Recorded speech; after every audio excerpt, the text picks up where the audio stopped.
মুর্শিদাবাদ পৌরসভার 4 কর্মী।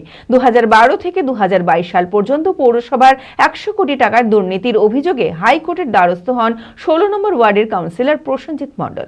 Director of local বডির নির্দেশে পৌরসভার board of councillor sub assistant engineer Amar Mondal, accountant Dilip Das, sub assistant engineer Nitish বিশ্বাস ও পৌরসভার ক্লার্ক অমিত মুন্সিকে শোকজ করা হয়।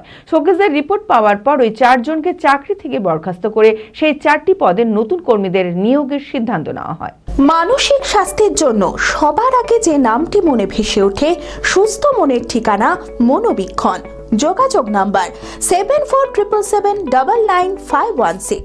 2012 থেকে 2022 সাল পর্যন্ত পৌরসভার 100 কোটি টাকার দুর্নীতির অভিযোগে হাইকোর্টের দ্বারস্থ হন 16 নম্বর ওয়ার্ডের কাউন্সিলর প্রসেনজিৎ মণ্ডল। তদন্ত শুরু হলে ডাইরেক্টর অফ লোকাল বডি ডিএলবির নির্দেশে পৌরসভার board of councillor sub assistant engineer Amar Mondal, accountant Dilip Das, sub assistant engineer Nitish বিশ্বাস ও পৌরসভার ক্লার্ক অমিত মুন্সিকে শোকজ করা হয়। শোকজে প্রত্যেকেই আগের পৌর বোর্ডের বিরুদ্ধে অভিযোগ তোলে। শোকজের রিপোর্ট পাওয়ার পর ওই 4 জনকে চাকরি থেকে বরখাস্ত করে সমস্ত দায়িত্ব বুঝে নেন পৌরসভার এক্সিকিউটিভ অফিসার। এই 4টি পদে নতুন কর্মী নিয়োগের সিদ্ধান্ত নেওয়া হয়। প্রসেনজিৎ মণ্ডল আমাদের যে কাউন্সিলর, সে একটি মামলা করেছিল। সেই মামলার ভিত্তিতে ডিএলবি তদন্ত করে এবং আমাদের ডিএম তদন্ত করে। সেই তদন্তের সাপেক্ষে ডিএলবি কিছু নির্দেশ দেয় যে সরকারি অর্থ যেটা তছরূপ করেছে তাদের এগেনস্টে আমাদের পৌর আইনে যে রুলস আছে সেই রুলস ধরে তাদের বিরুদ্ধে যথাযথ ব্যবস্থা নেওয়া যায়। সেটা আমাদের সরকারি যে রুলস আছে সেই রুলসে আগামী দিন আপনারা জানতে পারবেন। অলরেডি আজকে যাদের বিরুদ্ধে চার্জ এসছে তাদের চার্জ আজকে আমাদের ইউসেফ বুঝিয়ে দেওয়া হলো।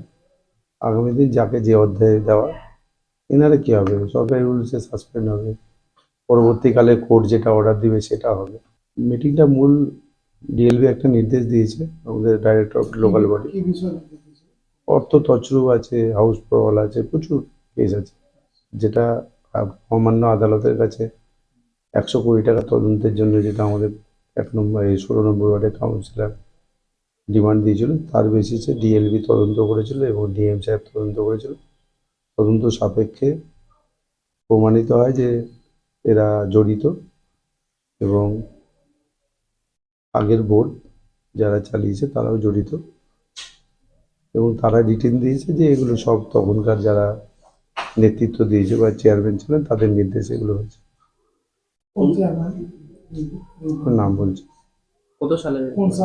অ্যাকচুয়ালি তদন্তটা হচ্ছে 2012 থেকে 22 পর্যন্ত। কিন্তু প্রচুর কন্ট্রাক্টর যারা কাজ না করে পেমেন্ট নিয়েছে তাদের বিরুদ্ধে চার্জ আসবে এবং হাইকোর্টে মোটামুটি 100-র উপরে মামলা চলছে, যেগুলো কন্টেম হয়েছিল, যেটা আমরা প্রমাণ করতে পেরেছি যে আগে বোর্ডে কাজ হয়নি এবং যারা বিল বানিয়েছে ইঞ্জিনিয়ারও নিজে স্বীকার করেছে যে কাজ হয়নি, অথচ বিল বানিয়েছে। সুখবর সুখবর সুখবর, মুর্শিদাবাদবাসীর জন্য সুখবর। এবার ছুটির দিনে আর অন্য কোথাও নয়, সপরিবারে চলে আসুন হলিডে ক্লাব অ্যান্ড রিসর্টে। নবাবের জেলায় এই প্রথম ওয়াটার পার্ক, রয়েছে মজার নানান রকম ওয়াটার রাইডস, এছাড়াও রয়েছে dry park, mini zoo, resort সহ বিনোদনের আরো অনেক সম্ভার। ইতিমধ্যে উদ্বোধন হয়ে গিয়েছে ড্রাই পার্কের প্রবেশ মূল্য মাত্র 20 টাকা। ঠিকানা বহরমপুর থেকে মাত্র 3 কিলোমিটার দূরত্বে ও লালবাগ থেকে মাত্র 2 কিলোমিটার দূরত্বে, তালগাছি, নতুন গ্রাম, মুর্শিদাবাদ। যোগাযোগ নাম্বার 9233333063।